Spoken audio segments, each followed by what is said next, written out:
Thanks, Jim. My name's Chris. I'm an alcoholic. Patrick, great talk. There's been some just really, really good talks here today. I've uh, I've been paying attention to everyone, and it's been a great day. There's also some friends of mine from my Zoom home group, which is Baltimore 6 o'clock, and my normal home group over in Bernardsville. It's good to see everybody. So one of the things that I've noticed today is a lot of the people are talking. You know, you've been assigned a step, but really what you need to do is you need to talk about a lot of the other steps to really get to the heart of that step. And what I've been thinking is, this 12 step is really a way of life. And if you're around long enough, sometimes the numbers are less important than the heart of the step itself. And I'm probably gonna do that myself. Talk about a lot of other steps before I get to step eight. I am an alcoholic. The crazy thing about that is I really didn't know what alcoholism was until I was in Alcoholics Anonymous for a while. Like if you would have asked me what's alcoholism, I probably would have said, well, that's drinking a lot. But I know a lot of people that drink a lot, and when they want to stop or moderate, they have no problem doing so. A lot of times, it doesn't even seem to really affect their lives in any of the ways that it affected me. So I show up in Alcoholics Anonymous, and I get exposed to some people who have a real understanding of alcoholism and the steps, and I learn a little bit more about what alcoholism really is, what I'm really up against. I'm not up against that I drink a lot. I'm up against alcoholism, and that's a whole nother world of hurt. And so looking at step one, I can qualify with basically with one sentence as an alcoholic. There was a time I honestly wanted to separate from alcohol for good and for all, and found I could not do it, no matter how hard I tried, no matter how many promises I made. And when drinking, I had little or no control over the amount I took. As a matter of fact, the last 5 years of my drinking, 4 years of my drinking, if there was alcohol available and I started drinking it, I would drink it to unconsciousness if enough of it was available, just because of that craving. And the more alcohol I had in my body, the more my body wanted more alcohol in my body. It was a brutal a brutal malady, and that would be bad enough if it wasn't for all the spiritual and mental characteristics of alcoholism that many people here today spoke very eloquently on. I especially liked Anne Marie's talk, and those spiritual and those mental challenges that we have. Alcoholism, is really is in our head. The root of alcoholism is in our spirit and our belief systems. And when showing up in Alcoholics Anonymous, if you would have tried to convince me of how much trouble I was really in on day one, I probably would have walked out of the meeting and killed myself. So there's some grace, there's some mercy in Alcoholics Anonymous. When I got sober, it was 1989, and you were allowed to come into the fellowship any which way you could come into the fellowship, and no one was busting your chops, and no one was giving you rule books, and there was a lot of latitude to coming to believe, and there was a lot of latitude to gaining an understanding of your own alcoholism, and you were given the time to do that. And I'm kind of grateful for that. I've been thinking back a lot this week about my early experiences in Alcoholics Anonymous, and I was talking with somebody the other night. I was telling them the difference between AA a year ago and AA when I came in was the activity level. We had a huge amount of activity in the late 80s and early 90s. I mean, we grouped up, we would get a crew going, and we'd go to meetings together, and we'd go to the diner afterward, and there was sober softball, and all this stuff. It was like you went from a counterculture of alcoholism and drug addiction, that counterculture where you're kind of underground, to now you're in a culture of the Fellowship of Alcoholics Anonymous, and we were friends, and we dated each other. It was a mess. It was just crazy. And a car would pull up to an AA meeting, and 8 people would jump out of it. I mean, that was my experience, and I'm kind of glad, that I got sober then. The world has changed a lot. We did more 12-step calls when I first got sober. We did a lot more social activities outside of the rooms of AA than I see happening now. And with COVID and with Zoom world, I'm worried, we're going to even become more isolated. We're going to become electronically isolated from each other. And there was something to be said about the fellowship that I experienced in the early days. I think it kept me sober long enough for me to start to gain an understanding of the 12 and a working knowledge of the 12 steps, which is the recovery program. The fellowship was able to create a sober environment for me. I was very concerned with staying sober in the early days. And, today I'm very concerned about staying recovered. It's just a little bit different. So step one, I understand today what I'm up against, and a true, full, inner, honest concession to yourself about alcoholism and all that it encompasses is devastating. It's basically admitting you're a dead person walking, unless there's an act of divine providence. Unless you can gain access to the actual power of God, you're going to die drunk.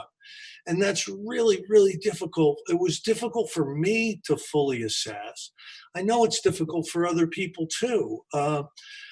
We want to believe that we can figure this thing out. We want to believe that we can work this thing out. And the brilliance of the early AAs when they put our literature program together, where they knew what they were up against. They were low bottom alcoholics who, they were pulling them out of the mental institutions, to make them group members. They were banged up in the early days, and they knew what they were up against. So the structure of this recovery program that worked for them will certainly work for us. So, in step two, I've got to come to believe that there's a power I can gain access to, that will relieve me of this mental obsession that causes me to go back to alcohol all the time. But not only that, will be the main mover of a spiritual awakening within me, a change in my attitude and my outlook. I will see things differently. I'll react to life differently, and it's not going to be an easy road. It's not going to be an easy road. It's going to take effort on my part to do the spiritual exercises that they're asking me to do in the steps, and none of those were comfortable for me. None of those steps were something I was almost going to do just before I got to AA. You know what I mean?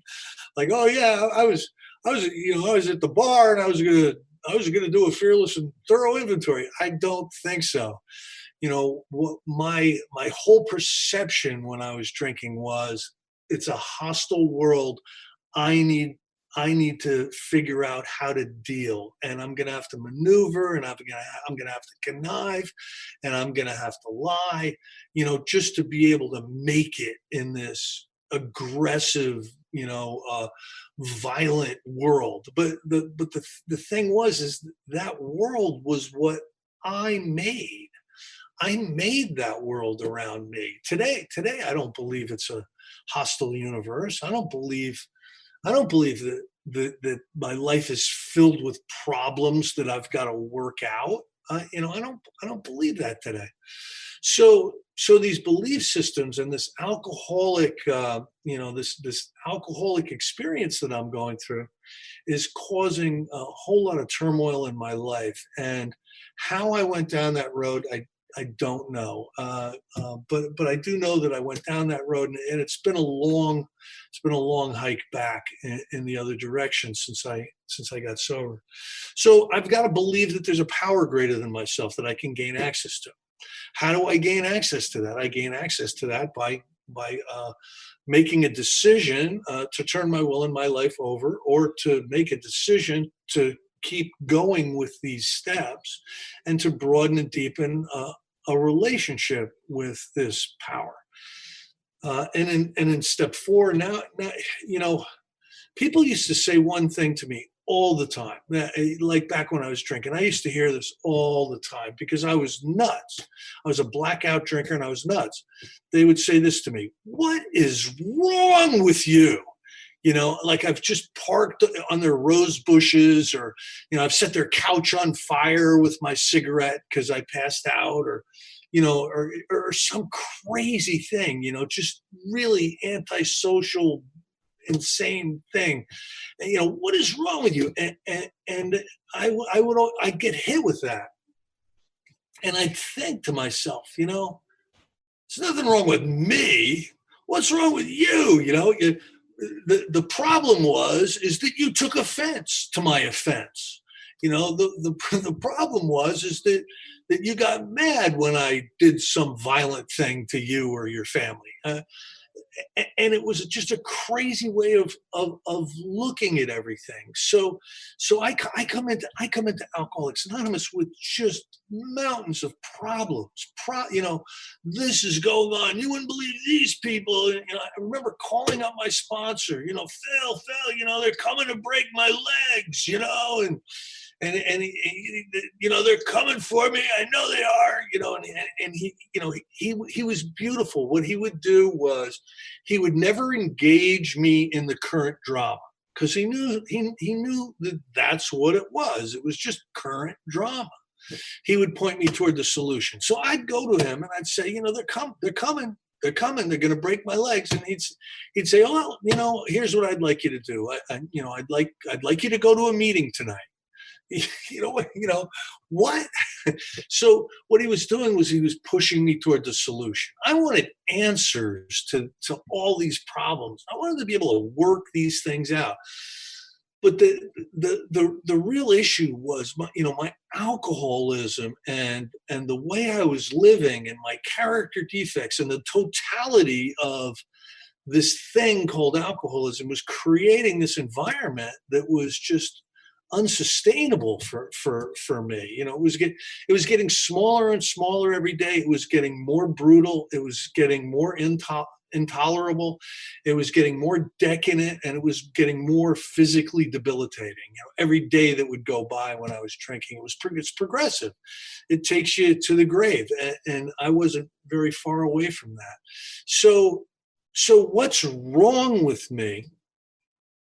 When I was first exposed to the 4-step, and the first time I did the 4-step according to the book Alcoholics Anonymous, because I did some crazy version, at like 4 months or 6 months, I did some stab at the 4-step, which was totally uninformed and not based on literature, and it was just a mess. But the first time I approached the 4-step as it's laid out in the book Alcoholics Anonymous, I'm really not understanding why they're asking these specific questions. They don't seem to relate to the problems in my life. That's how far from reality I was. But the things that are the biggest disturbance to my ability to be of use to God and others, the biggest problems are I'm always pissed off. I'm always angry. I mean, my head would come off the pillow, and the first thing I would think about is those bastards.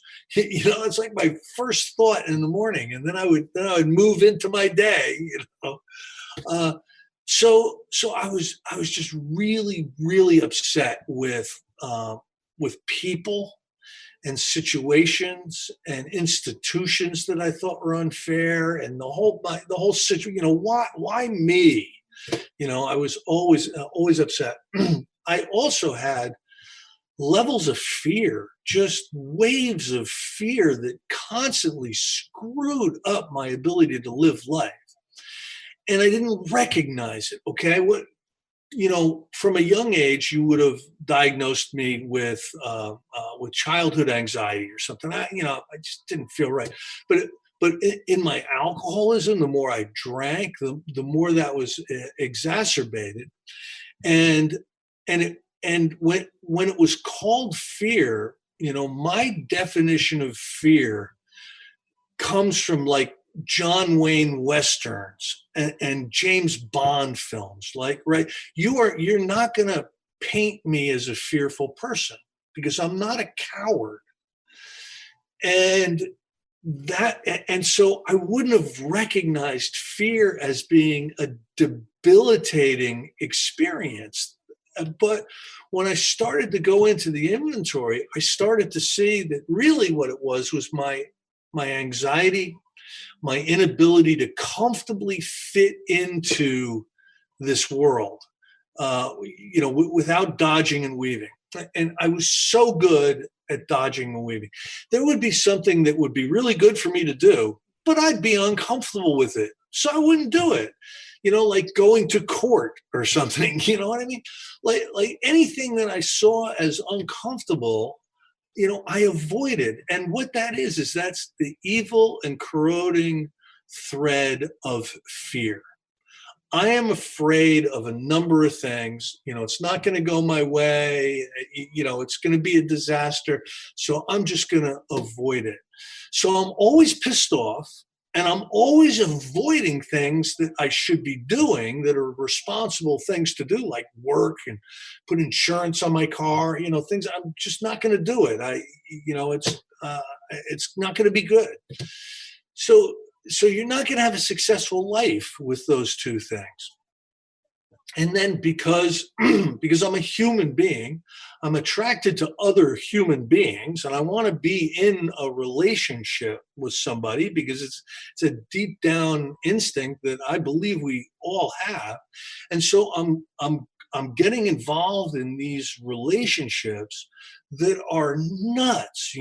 I mean, you would make the mistake of becoming attracted to me, and I would swoop in and cause all kinds of turmoil in your life. I wasn't restraining order guy, but I was pretty darn close to restraining order guy. You know what I mean? And it always would go. It always would go bad. And I'd be heartbroken, one more time, like women always leave me when I need them most, or some crap like that. And when I drove them away, you know what I mean? So I start digging into these inventories, and I start seeing that I've been wrong. I've been wrong about some really important things. And then I share them with my sponsor, and I've always had very compassionate sponsors. I've never had the kid you're too stupid to do the 4-step kind of sponsor, thank God. Or the dictatorial one that wants you to wash their car on Saturdays. I've always had the really really compassionate type of sponsors who understood, what I was up against, understood me as a human being, and would be grateful for progress and not expect perfection. And so I share this inventory with my sponsor, and multiple inventories after that I would share, and I would get as honest as I absolutely could get about really my misperceptions, the ways I'm seeing things incorrectly really is what coming out of the fifth step with. six, and seven is, I have to come to the understanding that these character defects are a self-help program is not going to cut it. These defects of character are welded into me. It's gonna take the power of God really to that's what I'm up against. I'm not just going to be able to change the way I do things, because if I could have done that, I would have done it a long time ago. So I have to become willing to have God remove these defects of character, and then humbly, in an attitude of surrender, I need to ask God to remove these defects of character, the things that I find objectionable, the things that are blocking me off of being of use to you and to others. Now, what I believe today, because I've worked with a lot of people, what I believe today is, uh, God will not render us white as snow without our cooperation. That's a great line in the 12 and 12. So the question then would be, if God's not going to render me white as snow without my cooperation, how then shall I cooperate? What's the cooperation going to include? And my belief is the best possible spiritual atmosphere to be in for the removal of these character defects is to become willing to make amends for where these character defects have caused harm to people and institutions. And then jumping ahead, to the next talk, actually go out and make amends to the people and the institutions that these character defects have harmed. And I also believe today that this is a lifetime job. All this stuff is a lifetime job, I'm saying this from my own experience. I've gone through the steps multiple times, and each time I go through the steps, more is revealed. You know what I mean? There's more to work on. My character defects are like an iceberg. Maybe 20% of the iceberg is above the water and 80% is below. Well, the 20% that's above the water is stuff that you see. You'd recognize those character defects if I was at a party with you, or dating you, or going to your home group or whatever. You'd recognize those. But then there's 80% that is basically manifestations of self that are deeper rooted, types of self-centeredness, types of selfishness, types of just being self-aware and not aware of others, character defects that are below the horizon, that it's at least taken me many years, 3 decades, to get to where I am now. And folks, where I am now is, there's more work to do. You know what I mean? I have no illusions that I'm anywhere close to done with this spiritual work. But the best possible spiritual atmosphere to be in for the relationship that I'm developing with God, for my cooperation with this process, is to become willing to make amends where these defects of character have caused harm. I'm just going to read a little bit. There's not a lot to read here on step 8, but we've just done step 6 and step 7, and it says now we need more action, without which we find faith without works is dead. The early AAs were very much influenced. There's a lot of influence in early AA. There was the Oxford group, which was very powerful. There was some New Thought influence. There was influence from Richard Peabody's The Common Sense of Drinking. Bill Wilson, was a reader, and he was a seeker, and he dug into a lot of things. But especially out in Akron, the meetings were based on the Book of James, Corinthians, and the Sermon on the Mount. A lot of the philosophy of recovery in the Oxford group was based on that, and translated into Alcoholics Anonymous. So in the book of James, that's where you find faith without works is dead.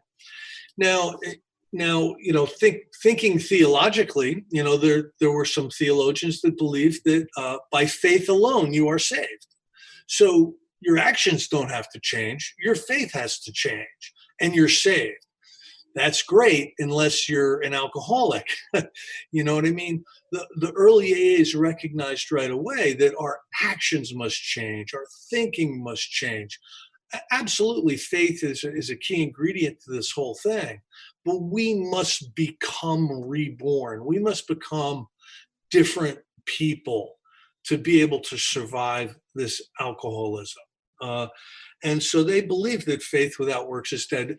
You look at the first 15 years of Alcoholics Anonymous, and they would be at a meeting once a week, and they'd be on the road the other 6 nights.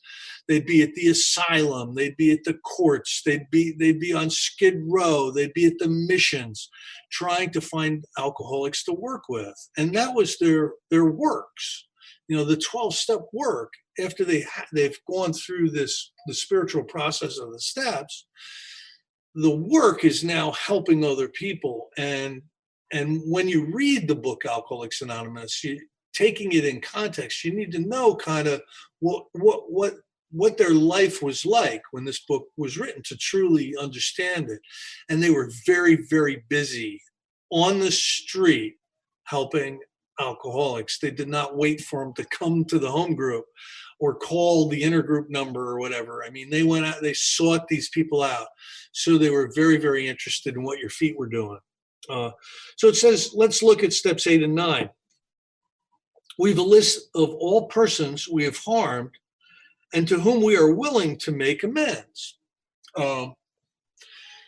So there's harms in the resentment inventory. Obviously, what I find as I move through the 4 columns is I'm pissed. This is why I'm pissed. These are the areas of self that are affected. Hold on, there's a line of demarcation. Putting out of my mind the wrongs others have done, I resolutely look for my own fault, my own mistakes. Where have I been at fault? And now my perception is shifting because I'm seeing that at best I am the co-creator of all my difficulties, if not the instigator in these resentments. And that shifts my perception. And with that shift in perception has to come some forgiveness, has to come some understanding. Like, now I've gone through this, I've put it down on paper. I understand where I was wrong. I understand the mistakes I've made. And I see how they're key to this whole resentment, this whole situation that I'm talking about. Now, it says in here, with whom we are willing to make amends. Personally, there was a transition for me. There were some people that I put down on my 8-step list that I was ready to go to right away. But there were also some people in institutions that I had a lot of trepidation about. I had a lot of anxiety about, I would make up stories in my head. Oh, that's going to go bad. They're going to call the cops. I'm going to look bad. And a lot of that was manifestations of self blocking me off from being able to truly go into this step without fear. So I went into this step with a lot of fear, especially as I moved into my amends. But I was writing down stuff. It was very, very difficult for me to write some of this stuff down because I was ashamed of it. I was ashamed of it. I didn't want it to see the light of day. Digging this thing up after 10 or 20 years, what possible good could that be? But I had been convinced by the authenticity of the people that were taking me through the steps. I knew that they were authentic, and I knew that they were being honest with me, and I knew that they were sharing from their experience. They had done this, and they were insistent that it's a necessary thing to do. So, reluctance aside, I started putting these lists together. I've maybe done 7 or 8 full-blown amends lists, and attacked them. But I believe today, to be free, to be free of the anxiety, to be free of the guilt, the shame, and the remorse, it's going to take effort. It's not just that I can't just change my mind on that stuff. It's going to take action. Faith without works is dead. I need to put my feet to the ground and go and do a lot of this. You know what I mean? Like knocking on some doors. Um, it says that we made the list of people that we have harmed when we took inventory. And I believe that's true. Again, in the resentment inventory, looking at the 4th column, that shows me where I was wrong. The fear inventory, there was a lot in the fear inventories that brought out harms that I had done others. I'll just give you a for instance. Um, I had a lot of anxiety about, going and getting a job, or asking the boss for a raise, or going to college because, that's going to go bad, or, going back to school, or trying to study to get a license for, a certain trade. I'm not comfortable with that. And what that was, it was just a manifestation of fear, which caused harm not only to me, but to the family I'm supposed to provide for. You know what I mean? I can benefit my family at a better level if, if I walk purposefully into a constructive way of living and earning money and education and all that. But I remember I was a dodger and I was a weaver because of this fear. So I owe amends for where I've fallen short. And the fear caused me to fall short in 100 different ways.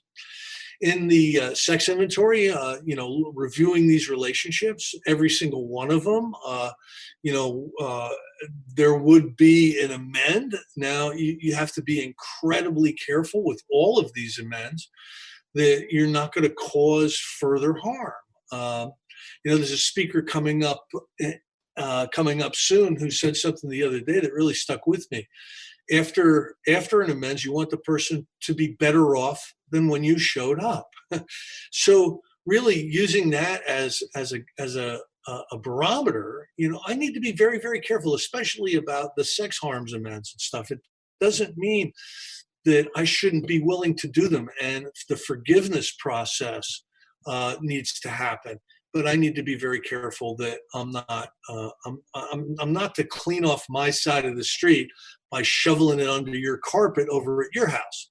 Uh, I'm trying to right wrongs. I'm not trying to cause further harms with this. So um, we subjected ourselves to a drastic self-appraisal. That was step 4. Now we go out to our fellows and repair the damage done in the past. So this is repair work, you know. So I've approached amends, I told you, about 6 or 7 times, maybe 8 times with the lists.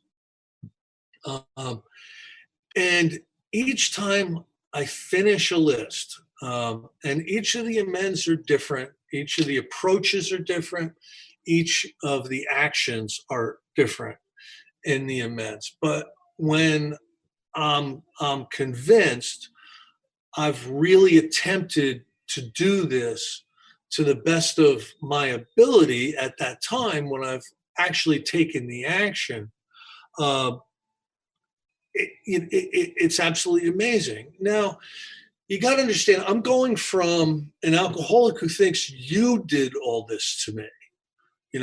I'm innocent here. You'd drink too if the people and the places and the things and the institutions were doing to you what they were doing to me.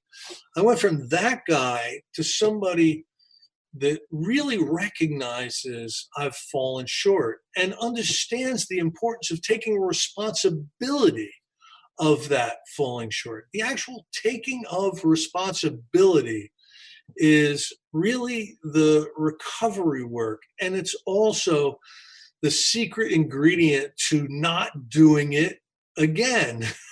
You know what I mean? It's to not doing it again. Um, we attempt to sweep away the debris which is accumulated out of our effort to live on self will and run the show ourselves. Again and again in this book, it's basically telling us the real problem is we've been running things. Now, how do you tell somebody that? It's the only experience they know. I have been in charge of my life since I was about 12. My father died 3 days into my 12th birthday, and my mother kind of just checked out, and I really was on my own. I could do what I wanted to do. I could think what I wanted to think. I could, and I was totally in charge of what I did. Yeah, and so from 12 to 33, all I've known is that I've been managing all this stuff. How do you tell me that the main problem is that I'm not looking for spiritual intuition. I'm not looking for guidance from God. I'm not looking to live life along spiritual lines. And that's my problem. I had to come to believe this stuff, and it took time, and it took effort on my part. That, thank God to my early sponsors, that they stuck with me. I was no vision for you, in year one to work with, but it's been a shift in perception. And I believe when you look at step 12, having had a spiritual awakening, I believe that, this we're waking up. We're starting to see things as they really are, and not in our deluded, insane, belief systems that we've been stuck with. We're really starting to see things as they really are, and it's an awakening. It really is. It's an awakening. And some of us are really lucky. We get the really awake sponsors, the really compassionate, awake sponsors, and they're just so valuable to us. And that was me. So the debris that is accumulated because I have lived on self will and run the show myself. So there's debris everywhere. There's harm everywhere. Now I need to understand it. I need to take responsibility for it. And there's a huge forgiveness piece in this too, because in column 2, I'm pissed. In the review of the relationship, I'm pissed. And I have to go from there to understanding how I collaborated and how I caused all this wreckage. And with that shift in perception, really kind of organically comes a forgiveness. And it's certainly came with me. It's extremely rare that today that I'm really angry with somebody. It's just rare. Uh, they're not doing it to me. Nobody's out to get me. It's not a hostile universe. It's actually a very generous universe. When you find how to live life along spiritual lines, spiritual things happen to you. And I live a life of abundance today. Abundance, and I'm overpaid in every way. And it all goes back to the lessons that were learned and the work that was done in this step work.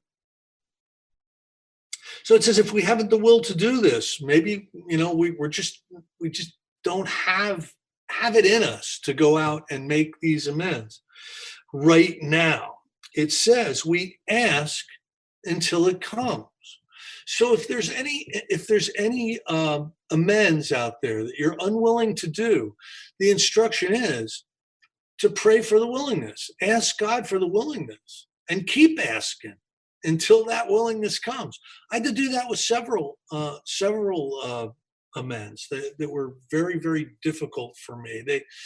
They went right up against the biggest pieces of my ego, these particular amends. I go make this amends and I'll be admitting I'm absolutely wrong. I had to pray for the willingness to do that. There was a couple of amends that I thought I would go to jail for. I had to pray for the willingness to make those as well. And it, it says 9 times out of 10 you're going to get a generous response. It's more than 9 times out of 10. I had one bad response. I went back to make amends to a boss, and he threw me out of the office. I don't want to talk to you. What are you doing here? What the hell are you doing? Get out of here! And I tried again about 6 months later. Oh, you're back again! Get the hell out of here! So finally, I'm going to get a haircut, and it's a small barbershop, and there's maybe 6 chairs where you got to wait for a chair to open up to get a haircut. And there he is. So I go in to he's waiting to get his haircut. He's trapped. And I go over and I sit next to him, and I was able to explain, what I'd like to do, and how would he give me the time? And he finally said yes. So even that one example of getting a really bad response worked out well for me. I know everybody's experience is different, and always work, prior to going out and making any amends, always work with somebody who's experienced with this stuff, an experienced sponsor, a sponsor that's actually done these amends. So there's sponsors out there, believe it or not, that have never bothered with this. If you're going to embark on some serious amends, get some serious guidance and experience from somebody who has been down this path. That's always a good thing. It says, remember, it was agreed at the beginning that we'd go to any length for victory over alcohol, and that's in the squiggly font. So when Bill put that squiggly font in there, he meant that this is a very, very important topic. Pay close attention to this sentence. And we did. We became willing to turn our will and our life over to the care of God. We came to believe that there's a process that we can engage in that will give us the power that we lack. If we're powerless, power is the answer. And we become willing to go to these lengths. Some of them aren't easy, and some of them aren't pleasant. But making the commitment to do them is always important. Now, a little bit about my experience 9, 10, 11, and 12. Becoming willing to make these amends and then making them. Really, what it did was it changed the way I felt about the world and my environment. I was always uncomfortable with myself and my environment. After going through these amends, all of a sudden I felt comfortable with people and my environment. So I understand exactly why they're so powerful and why we need to pay attention to these spiritual exercises, because they're the antidote to the various forms of self that's defeated us. They're the antidote to us always trying to be the actor running the whole show. And there's just been some really, really great experiences. There's been some great experiences that I've had, with all these steps. Today I'm really, really grateful to be sober. I'm grateful to be doing Coachella with my friend Jim. It's wonderful. I think we need to get together as often as we can. I don't know about anywhere else in the country, but 99 out of 100 meetings are shut down in New Jersey. They still are. Places, even the places that are willing to let us back in and want us to sign waivers and wear masks, and they want somebody designated to take your temperature, all kinds of difficult things. And so I know that a Zoom meeting is not the same thing as a in-person meeting, and I'm looking forward to getting back to those in-person meetings. I'm looking forward to getting back to where the newcomers can find us. I'm really looking forward to that, where we can see each other face to face, eye to eye. But this Zoom world has some great benefits. I have been able to spend time with some of my great friends around the country that I maybe see once a year, maybe once every 2 or 3 years. We're in meetings together all the time now. That is a very cool thing. Some of the best speakers. I mean, you can just click on your computer any time of the day or night and hear a really inspiring talk, inspiring recovery talk, and it's very cool. I just personally, I don't want to get too attached, and don't want this to become something that I do instead of my 12-step work, or instead of my commitments to groups. So I'm looking forward to the change. I'm also looking forward to some of the speakers that are coming up next. And Jim, am I at the end here? Am I close? I'm going to give that 2 minutes back. So thank you all for staying awake while I was talking. I appreciate it.